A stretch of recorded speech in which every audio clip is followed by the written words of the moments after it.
Muy buenas noches, hermanos. La paz de Dios reina en su corazón y el Espíritu de Dios nos siga guiando por los caminos que Él desea. Amén. Vamos a orar en esta noche pidiendo a Dios que Él sea el que nos hable, nos redarguya, nos enseñe, nos fortalezca. Amén. ¿Le parece?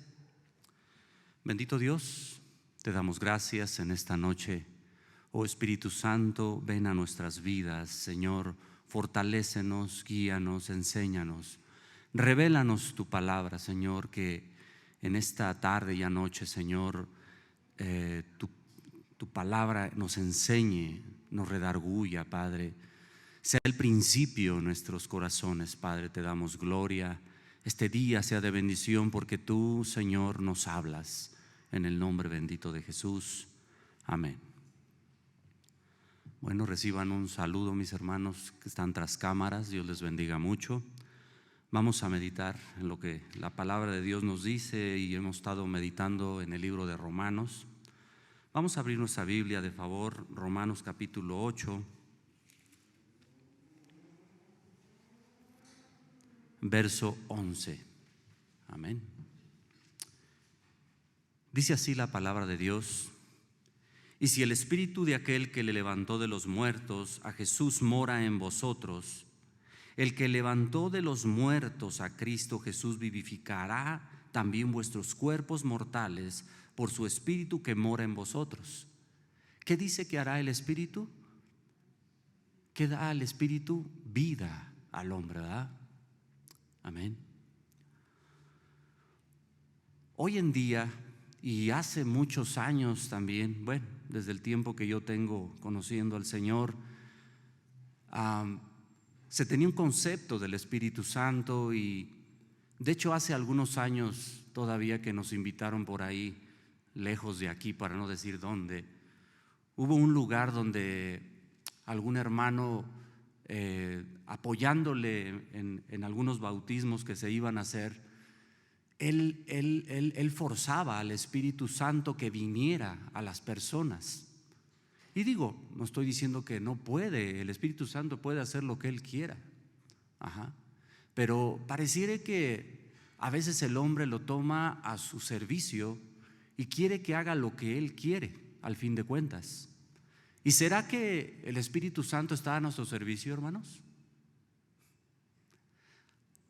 Deberíamos de estar a su servicio nosotros, ¿no? Como tal. Sin embargo, como le digo, de mucho tiempo atrás se viene tomando en un concepto diferente al Espíritu Santo, y de alguna manera, inclusive con manifestaciones diferentes a las cuales, al propósito realmente que la palabra de Dios nos quiere enseñar. Y digo, no estoy diciendo que no sea de esta manera y que pueda hablar en lenguas inclusive a alguien, o sea, así. Pero a veces hemos escuchado inclusive que si una persona no habla en lenguas, no tiene el Espíritu Santo. Así, tajantemente. Y les digo esto porque yo hace 25 años lo escuchaba muy, y entonces teníamos que forzar a hablar de esa manera para decir, sí, yo también tengo el Espíritu Santo. ¿No? ¿Y si será de esa manera? Emocionalismo, que a veces se confunde exactamente con el emocionalismo y no con algo que realmente el Espíritu Santo quiere hacer en la vida del creyente. Esas caídas que anteriormente también veíamos o hacíamos, yo también llegué a practicarlo y hacerlo, pero ¿realmente esa es el obrar del Espíritu Santo? Inclusive vanagloria en la sanidad, o inclusive el hecho de que una persona o algún hermano imponga manos y una persona sane. Y no estoy diciendo que Dios no lo puede hacer, escúchelo bien, porque Dios lo puede hacer y Dios lo ha hecho.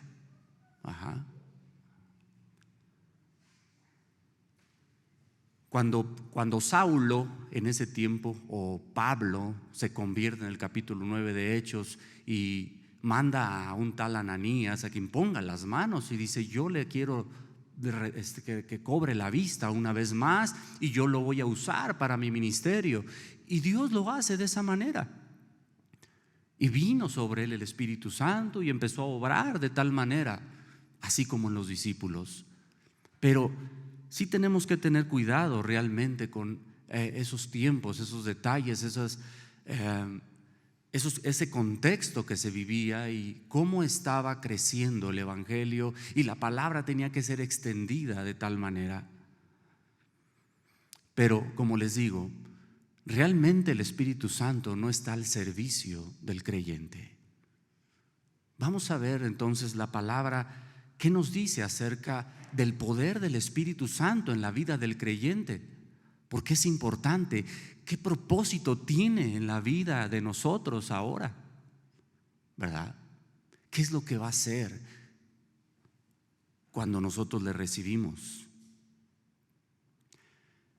Voy a tomar algunos pasajes cuando Jesús expresivamente toma estos tiempos para poder enseñar a sus discípulos, y es necesario que ellos entiendan con qué propósito vendrá el Espíritu Santo. Y para esto vamos al libro de los Hechos.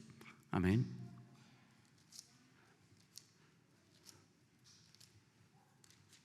Cuando Jesús aparece a los discípulos y estuvo con ellos aún todavía un tiempo, dice la palabra en el capítulo 1, verso 4 del libro de los Hechos. ¿Ya lo tienen? Hechos capítulo 1 verso 4 dice la palabra: y estando juntos les mandó que no se fueran de Jerusalén, sino que esperasen la promesa del Padre. ¿Qué promesa? La cual les dijo: y oísteis de mí. Dice el verso 5: porque Juan ciertamente bautizó con agua, mas vosotros seréis bautizados con el Espíritu Santo dentro de no muchos días. Amén. Verso 8 dice la palabra: pero recibiréis ¿qué? Poder. Pero ahorita vamos a ver en qué tiene que ver este poder. Recibiréis poder cuando haya venido sobre vosotros el Espíritu Santo. Y mire, lo más importante, después de haber recibido poder, entonces me seréis testigos. ¿En dónde? En Jerusalén, en toda Judea, en Samaria y hasta lo último de la tierra. Este poder del Espíritu Santo iba a servir en los discípulos y en los creyentes para ser testigos. ¿De qué?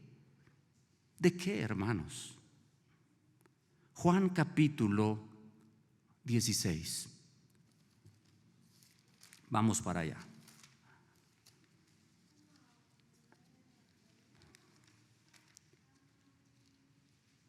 Gloria a Dios.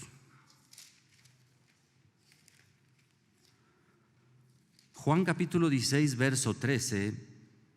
Jesús les recuerda una vez más y les dice: pero cuando venga el Espíritu Santo de verdad, Él os guiará ¿a dónde? A toda verdad. Ese poder se convertiría entonces en que ellos iban a hablar verdad, los guiaría a toda verdad, porque no hablará por su propia cuenta, sino que hablará todo lo que oyere y os hará saber las cosas que habrán de venir. ¿A quiénes? A los creyentes, a los discípulos, a los que en ese tiempo estaban convencidos de lo que Dios estaba trayendo a la vida del creyente. Amén. Entonces era importante que ellos tomaran ese tiempo y que entendieran lo que Jesús estaba hablando y que iba a traer tiempo después. Capítulo 14, ahí mismo en Juan, también nos va a decir en el verso 16 y 17 algo que haría el Señor. Dice así la palabra, 14:16: y yo rogaré al Padre y os dará otro consolador para que esté con vosotros para siempre. Cuando Jesús ascendiera, cuando Él ya no estuviera físicamente, el Espíritu Santo ahora estaría. Dice el verso 17: el Espíritu de verdad, al cual el mundo no puede recibir. ¿Porque qué? Porque no le ve ni le conoce, pero vosotros le conocéis, porque mora con vosotros y estará en vosotros. Entonces, ¿era importante el Espíritu Santo en la vida del creyente? ¿O iba a ser importante en la vida de los que creerían? Sí, Él los guiaría a toda verdad. Verso 26 del mismo 14: mas el Consolador, el Espíritu Santo, a quien el Padre enviaría en mi nombre, Él os enseñará todas las cosas y os recordará todo lo que yo os he dicho. ¿Era importante entonces que el Espíritu Santo esté en la vida del creyente aún hoy? Él nos recuerda, hermanos, esa palabra. Ese poder tiene que ver con la palabra que mora en la vida del creyente para salvación, que es lo que vamos a ver próximamente. Y esto ya estaba profetizado, lo vemos cumplido en Hechos capítulo 2, pero quiero ir a Joel capítulo 2. Amén. Vamos a Joel, hermanos, capítulo 2.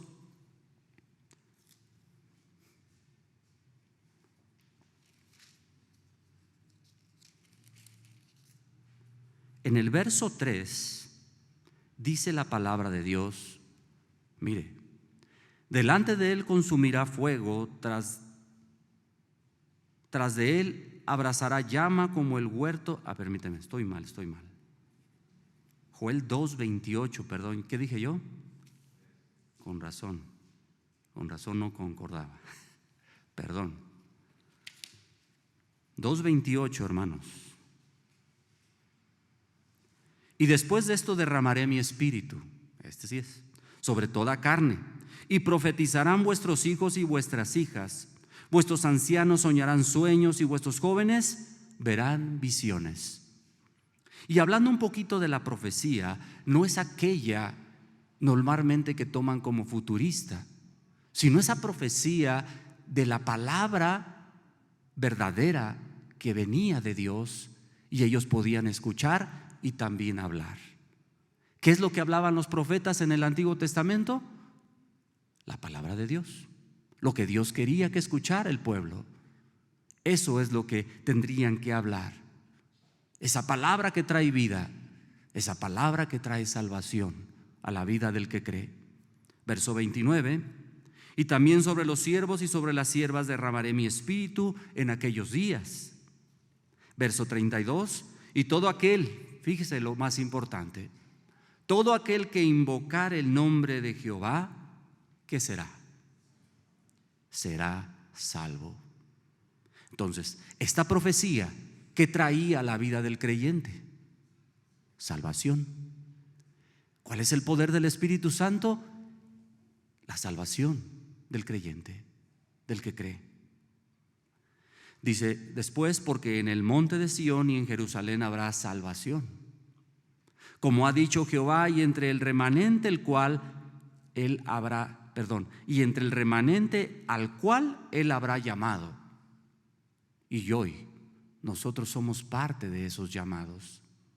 ¿Y qué cree qué promesa cree que hay para nosotros, hermanos? También salvación. Qué gran bendición, ¿no? El poder del Espíritu Santo tiene que ver con el propósito de Dios en la vida del creyente.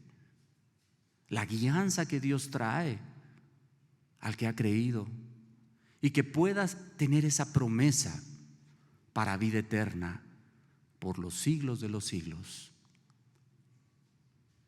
Pero también trae juicio esa palabra.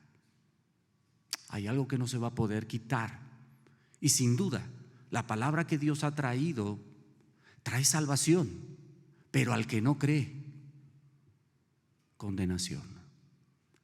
Dice el verso 30 del mismo capítulo 2: y daré prodigios en el cielo y en la tierra, sangre y fuego y columnas de humo. El sol se convertirá en tinieblas y la luna en sangre, antes que venga el día grande y espantoso de Jehová. Amén. Y esto lo ejemplifica en juicio para el que no cree. Pero el que ha creído, dice: el que invocare el nombre del Señor será salvo. Amén. Y qué gran privilegio que el Señor nos haya escogido. Pero Qué gran bendición que permanezcamos firmes en su palabra, ¿no?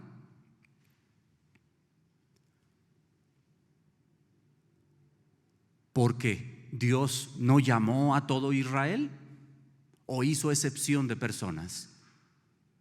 Pero algunos dijeron: yo no quiero, y quedaron prostrados en el desierto. Y Hebreos dice: no entraron en su reposo por no haber creído. Que no nos pase a nosotros también en estos tiempos. Y es que el poder del Espíritu Santo tiene que ver con las nuevas de salvación que ellos escucharían. Amén.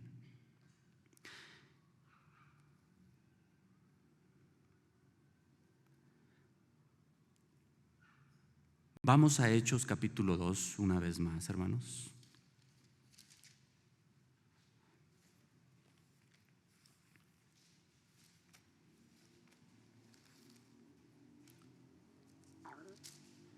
Habíamos dicho que ahí en Hechos 2 se cumple esta palabra, esta profecía de Joel.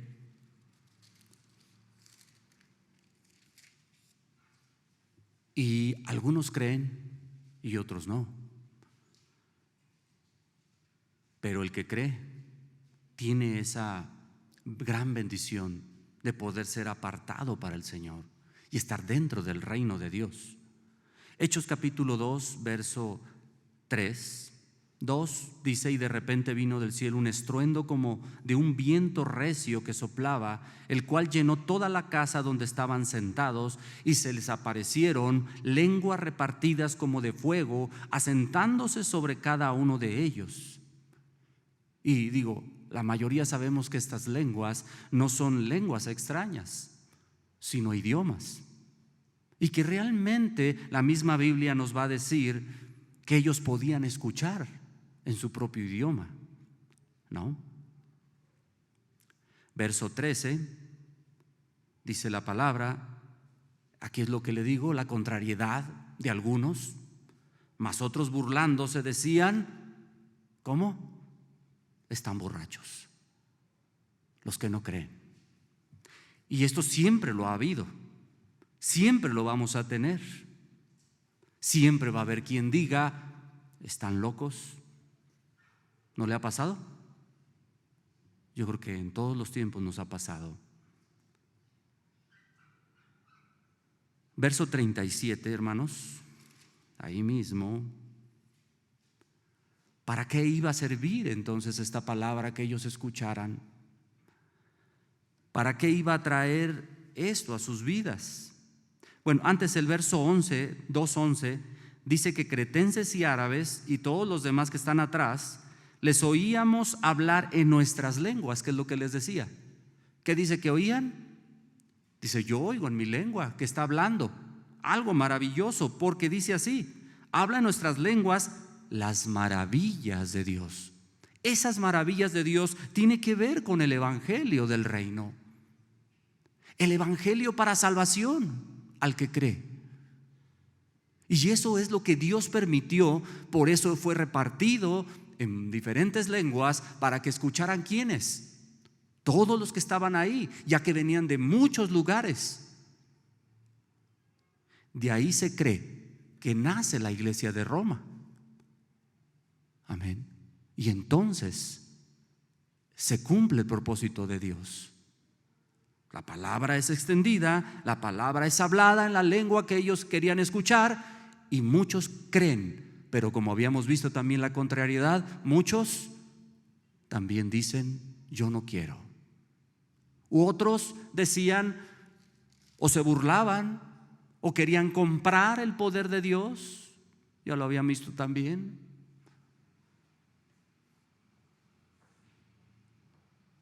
Pero Dios entonces reparte esta palabra, extiende su reino y permite que los que escuchen de este evangelio y crean puedan tener salvación.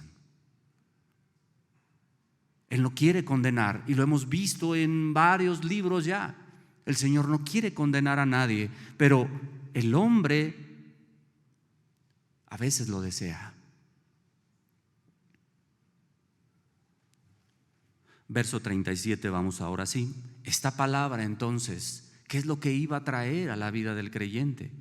Capítulo 2, verso 37, Pedro les dijo, después de que ellos escuchan, arrepiéntanse y bautícense cada uno de vosotros en el nombre de Jesucristo para perdón de pecados. Y recibiréis el don, ¿qué? Del Espíritu Santo. ¿Después de qué? De haberse arrepentido, de haber confirmado su fe. Entonces va a tomar dirección entonces el Espíritu Santo en sus vidas. Dice el verso 39, porque para vosotros es la promesa, y para vuestros hijos, y para todos los que están lejos, para cuantos el Señor nuestro Dios llamare. Y con otras muchas palabras testificaba y les exhortaba diciendo, sed salvos de esta perversa generación. Así que los que recibieron su palabra fueron bautizados y se añadieron aquel día como 3,000 personas. Amén. ¿Vemos el poder del Espíritu Santo sobre los que han creído? Y tiene que ver entonces no solamente con algo que se pueda ver evidente para vanagloria del hombre, sino para salvación. Sí tiene que haber evidencia, como les decía. El poder del Espíritu Santo tiene que ver con la vida transformada del creyente. No solamente de palabra, no solamente un emocionalismo, no solamente algo externo que en ese momento se manifieste, sino es algo progresivo en aquella persona que ha creído y que está dispuesta a rendir su vida al Señor y ser gobernada por el Espíritu Santo. ¿Para qué? Para salvación. ¿Sí, amén, hermanos? ¿O no amén? ¿Qué bendición entonces trae el Espíritu Santo a la vida del creyente? ¿Qué más bendiciones trae el Espíritu Santo a la vida del creyente? Meditando en el capítulo 8 de Romanos, hermanos, dice el verso 1, ahora pues, mire qué gran bendición. Ahora pues, ninguna condenación hay para los que están ¿en quién?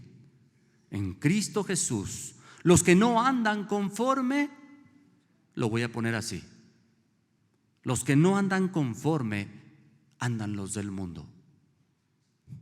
Yo sé que usted anda en el Espíritu. ¿Sí, hermano?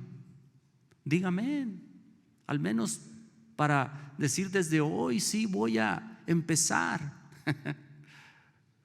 Pero los que hemos creído, deberíamos de vivir en el Espíritu. Yo no estoy diciendo que se la pase todo el día aquí en la iglesia. Hace 2 días platicaba con un varón y me decía, no, es que yo veo que me invitan y me invitan y me invitan, y aquellos que me invitan, dice, su vida es un desastre. Digo, yo no te estoy diciendo de que la iglesia o el lugar a donde tú vas hace que tú cambies realmente, porque puede ser religiosidad, se te puede hacer costumbre aún meditar la palabra, pero si esa palabra no es encarnada en tu vida, nunca va a haber un cambio. Si tú no dejas que el Señor gobierne tu vida, nunca va a haber un cambio. Solamente vas a ser un cristiano de domingo, religiosamente, monótono, y que nunca va a crecer. Esa palabra tiene que ver, esa palabra que viene a tu vida tiene que ver con un cambio radical para ti, que sea evidente cada día. Entonces, el que ha creído dice, ya no puede vivir como antes vivía. Ya no anda en la carne, sino anda en el Espíritu. Piensa en las cosas del Espíritu. Amén, hermanos. El único que puede librarnos del pecado, ya habíamos visto en el capítulos anteriores, hermanos, que no era por obras, no era la ley como tal, sino la ley evidenciaba el pecado. La ley no te podía salvar. El único que te puede salvar es Cristo. Dice el verso 2: porque la ley del Espíritu de vida en Cristo Jesús me ha librado de la ley del pecado y de la muerte. El único que te puede librar es Cristo. Amén. Dice en el verso 5, en la segunda parte: pero los que son del Espíritu, en las cosas del Espíritu piensan. Es lo que dice el versículo. El verso 6, también en la segunda parte, dice que el ocuparse del Espíritu es vida. ¿Y qué? Y paz. Dice el verso 10 del mismo capítulo 8: pero si Cristo está en vosotros, el cuerpo en verdad está muerto a causa del pecado, mas el Espíritu vive a causa de la justicia. Dice el verso 11: y si el Espíritu de aquel que levantó de los muertos a Jesús mora en vosotros, el que levantó de los muertos a Cristo Jesús, ¿qué hará en nosotros también? Vivificará también vuestros cuerpos mortales por su Espíritu que mora en vosotros. Entonces, ¿el Espíritu tiene poder, hermanos? Tiene poder para salvación. No es por obras. Es Dios que a través de la obra tan grande pudo transformar nuestras vidas, o está transformando nuestras vidas. Dice el verso 14: porque todos los que son guiados por el Espíritu de Dios, ¿qué, hermanos? La pregunta sería: ¿quién es hijo de Dios? Entonces, el que es guiado por el Espíritu de Dios. Yo le pregunto: ¿usted es guiado por el Espíritu de Dios? No me conteste. A veces no somos guiados por el Espíritu de Dios. Y es importante que podamos honrar esto, lo que Dios quiere en la vida del creyente. Verso 15, en la segunda parte también dice: sino que habéis recibido el Espíritu de adopción, por el cual clamamos: Abba, Padre. El que nosotros adoremos a Dios no se trata de nosotros, aún Él obra en nosotros para hacerlo. Él es el que nos invita, el que nos lleva, el que nos anima, el que nos fortalece para alabar a Dios y llamarle Padre, Papito. Amén. Verso 16: el Espíritu mismo da testimonio a nuestro espíritu que somos hijos de Dios. Él nos recuerda a cada momento. Ese es el poder del Espíritu Santo en el creyente. Él nos recuerda quién somos, qué identidad tenemos. Cuando nosotros queremos hacer algo que no está bien, Él nos recuerda y nos dice: ¿quién eres tú? ¿Verdad? Pero hay algo muy importante, hermanos, que si nos gozamos con lo que Dios ha hecho, por toda la obra que Él ha hecho, por todas las bendiciones que Él tiene preparadas para nosotros, ¿qué cree? También tenemos que padecer juntamente con Él. Amén. Pareciere que podríamos decir: no todo es felicidad, pero aún en las tribulaciones tendríamos que gozarnos. Es una lucha que tenemos, ¿sí o no? ¿O quién se goza en las tribulaciones? A ver, levante su mano. Yo creo que es cuando menos nos acordamos. Pero deberíamos de gozarnos. ¿Por qué? Porque nuestra esperanza no está aquí, está allá, en los cielos. en el lugar que Dios ha preparado. Verso 17 del capítulo 8. Y si hijitos, también herederos, ¿no? Herederos de Dios y coherederos con Cristo, si es que padecemos juntamente con Él. Si es que ¿qué? Estamos dispuestos también a padecer juntamente con Él, para que juntamente con Él seamos glorificados.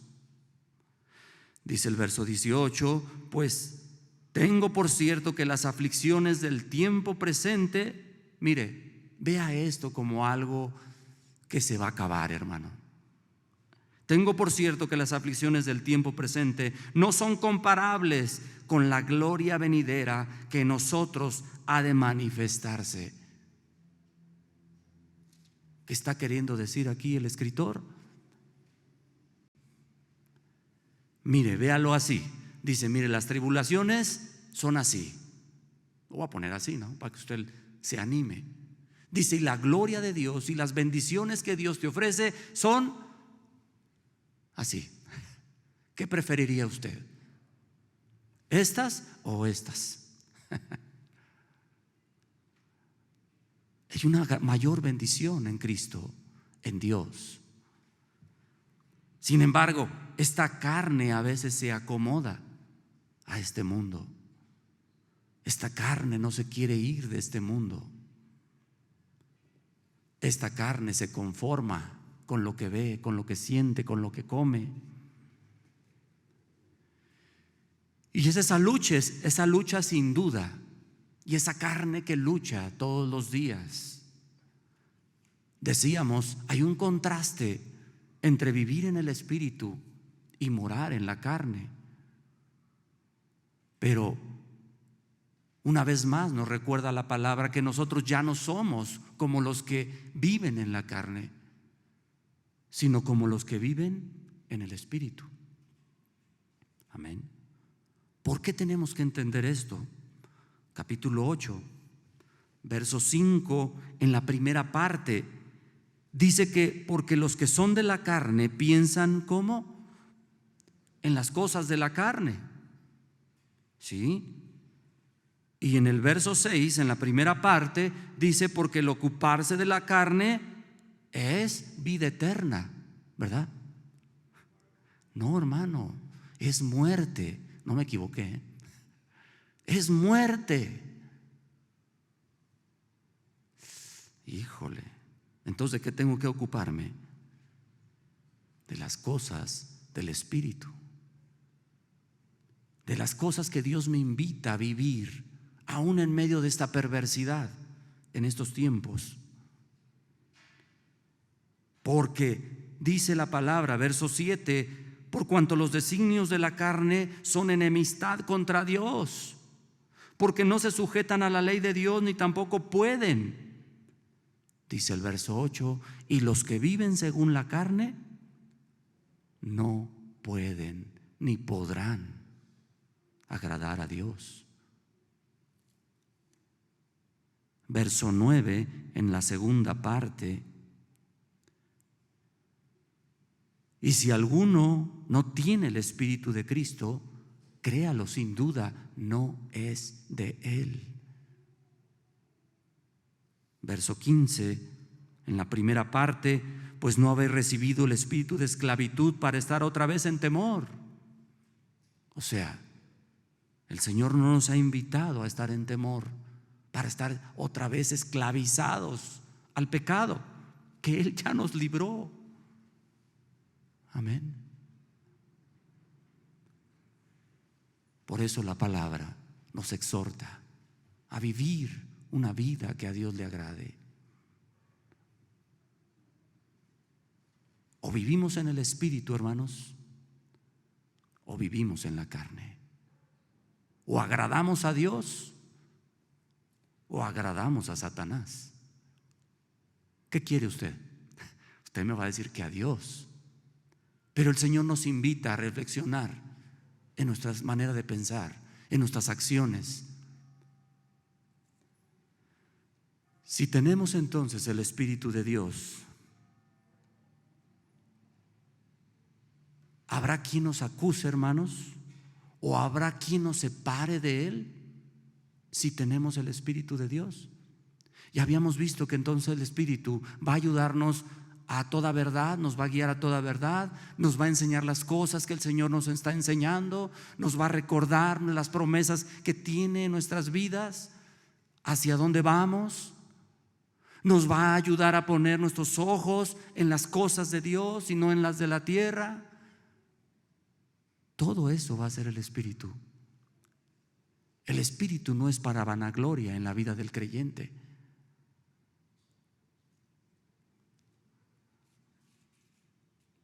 El Espíritu Santo no es solamente para sanar enfermos. Y no estoy diciendo que no lo podamos hacer, porque a Él le compete hacer lo que Él quiera y cuando Él quiera. Amén. Por eso oramos. Y de hecho dice que Él pide rogando al Padre, porque nosotros no sabemos pedir como conviene. Capítulo 8, verso 33.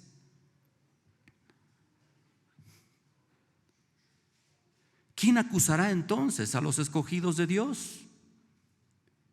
Dios es el que justifica. Entonces no hay quien acuse. Dice el verso 34, ¿quién es el que condenará? Nadie. ¿Por qué? Porque Cristo es el que murió por nosotros. Más aún el que también resucitó, el que además está a la diestra de Dios, el que también intercede por nosotros. ¿Quién nos separará pues del amor de Cristo? ¿Tribulación? ¿Angustia? ¿Persecución? ¿Hambre? ¿Desnudez? ¿Peligro? ¿Espada? Como está escrito, por causa de ti somos muertos todo el tiempo, somos contados como ovejas de matadero. Antes en todas estas cosas somos más que vencedores. ¿Por medio de quién? Del que nos amó.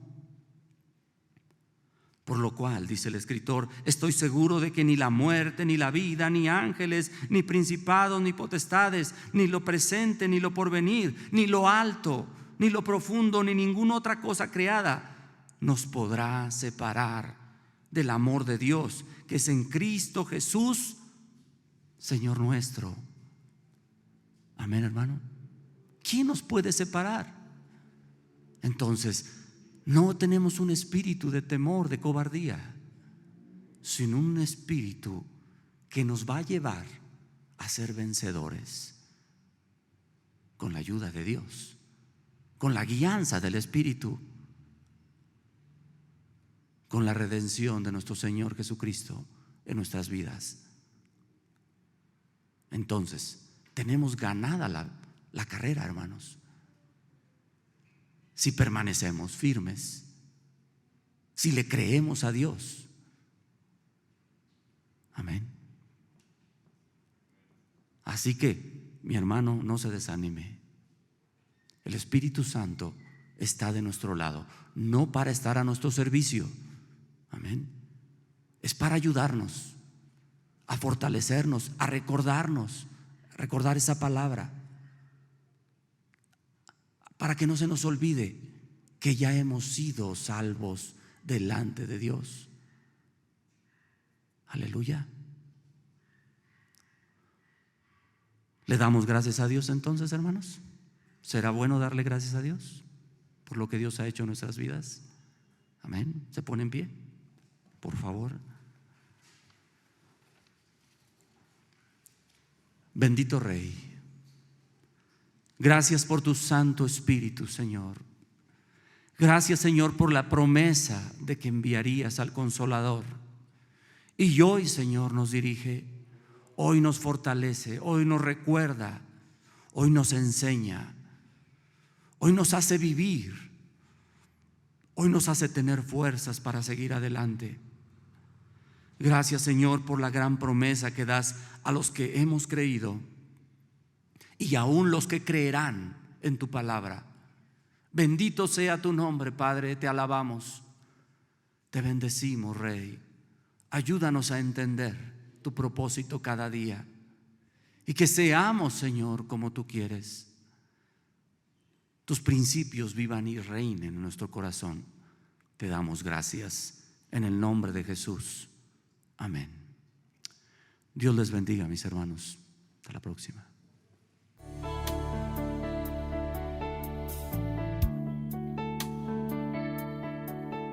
En